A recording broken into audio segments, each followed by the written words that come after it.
Hey there, this is Dr. Justin. Again, this is the holiday season. Everyone's getting sick. Everyone needs an immune boost. So today's talk is going to be on vitamin D, and we're going to talk about how it can actually help your immune system, help your mood, and also help you lose weight, especially if you're deficient in vitamin D. So let's first go into vitamin D. Vitamin D is actually a hormone. They call it a vitamin, but it's really not. It's really a hormone. And when we supplement vitamin D, we're giving precursor vitamin D3 that goes to the liver and gets converted into active vitamin D. So again, a couple of things here that we're going to address: the immune balancing benefits, the weight loss, as well as the sex hormone benefits of vitamin D. Now, regarding immune balancing, to keep it simple, we have two branches of our immune system called our Th1 and Th2 immune system. Th1 is our natural killer side. This is like the special forces, like the Navy SEALs or the Delta Force or the Army Rangers that jump in, they want to attack the issue head on first. Then we have the Th2, which is the humoral immune system. This kind of comes in about 7 days later. This is like where our B cells come in, our memory cells. They come in 7 days later, about a week later. And we have our natural killer cells, or our cytotoxic immune system, humoral, cytotoxic. These are our special forces, Navy SEAL, Army, etc. Now, most people, they have this out of balance, especially if they're autoimmune. We may see a significant higher amount of the Th1 immune system. Also, we may have this just totally suppressed in some people that have just weak immune systems. So to kind of talk about the immune balancing aspect, we have these cells known as Treg. And Treg cells are influenced by vitamin D. So if our vitamin D is low, Treg is not going to have the ability to come in here and manipulate the sides that are deficient or the sides that are too high. So Treg has an effect on balancing this out naturally. And also vitamin D also has an effect of balancing out and blocking our Th17. So our Th17 part of the immune system tends to have a more inflammatory effect. So if we can block that out, and if we boost up our Treg, that's going to have a balancing, a modulating effect, if you will, on our Th1, right, our natural killers, and then our Th2 on our B cell or our antibody side of the immune system. Now also, vitamin D has an effect on this natural antibiotic our body makes called cathelicidin. And cathelicidin upregulates these antibacterial enzymes that can actually break down bacteria and break down lipopolysaccharides.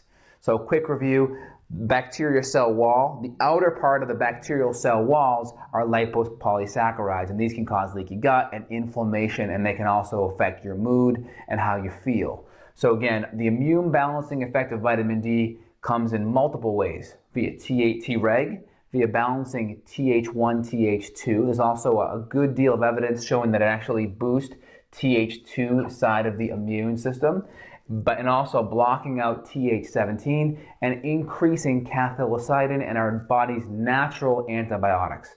That's the benefits from an immune perspective. Weight loss. My father actually came to me recently saying, "Hey Justin, I changed my vitamin D last month. Nothing else has changed in my diet and I've lost 10 pounds.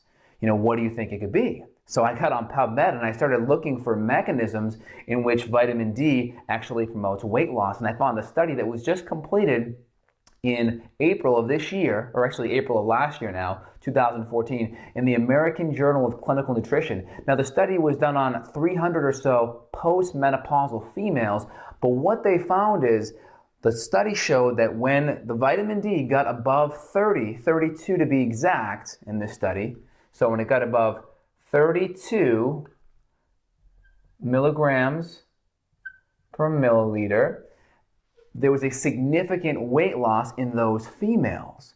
And what the mechanism that suggested is that vitamin D has an effect on insulin.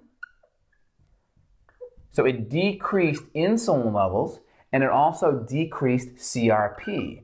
And CRP is a marker for inflammation. So what vitamin D did, let's recap that again. It reduced inflammation and it reduced insulin resistance, or it lowered our insulin levels. So insulin, again, is the hormone. We need it to bring glucose and fuel into our cells, but what happens is with higher levels of insulin, it starts shuttling sugar, excess sugar, into our muscles into our body, and it starts converting a lot of that extra sugar into fat. So once our muscles and liver are saturated, that sugar gets converted into fat. So insulin will shuttle the extra carbohydrate into fat. And it will also, with the CRP side of it, increase inflammation, will increase cortisol and adrenaline. That will then thus raise our blood sugar. With higher blood sugar, we're also going to have a higher amount of insulin. So inflammation increases insulin, poor diet increases insulin, and vitamin D has an effect on lowering inflammation and also lowering insulin. Inflammation's lower, we're not going to have as much stress hormones that would naturally increase blood sugar again. So a little bit complicated there, but again, the study was pretty conclusive that once you got to 32 or greater, there was a significant reduction in weight loss for those female patients. Now again, I can't extrapolate it to all people in society, but I think it's definitely a must to get your blood levels of vitamin D above 32. I recommend 50 to 80 or even 60 to 100. Autoimmune patients should be closer to 100 just because of the effects that vitamin D has for autoimmune patients. I'll put 2 or 3 different studies that I read that referenced all of this information so you can take a look at the actual sources. So weight loss, really great benefits there. Also sex hormones. So vitamin D has an effect on sex hormone production.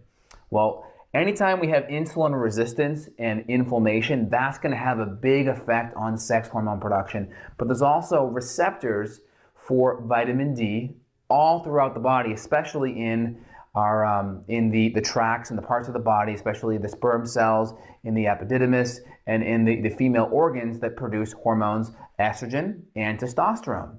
And there's one study that showed that vitamin D can have an effect on the biosynthesis of testosterone in males and estrogen in females. So it's possible the receptor sites are there, and the ability for the body to use vitamin D as kind of a jump start to make some of those hormones is possible, and I read that in one study.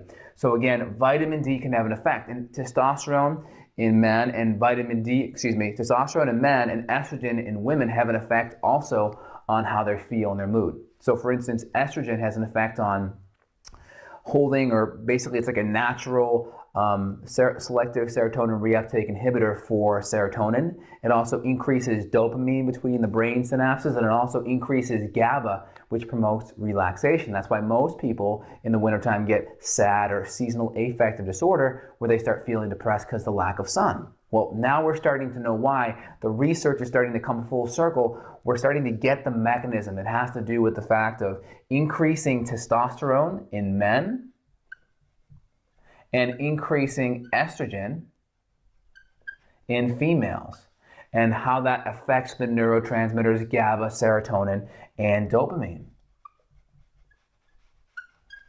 So action items right now: go out and get a 25-hydroxy vitamin D test. Make sure you're at least over 32 according to one study. I would go as high as 50. Again, vitamin D has really come full circle in the last decade. We used to think it just had to do with calcium and phosphorus, homeostasis, as well as bone health, but it has to do much more. And these are 3 good areas that are kind of coming about in the research. So make sure your vitamin D levels are optimized this winter. And again, if you're have an autoimmune condition, or you're trying to improve some of these areas and want to look a little deeper, feel free and find my information below to get access to me. Thanks, and have a great day.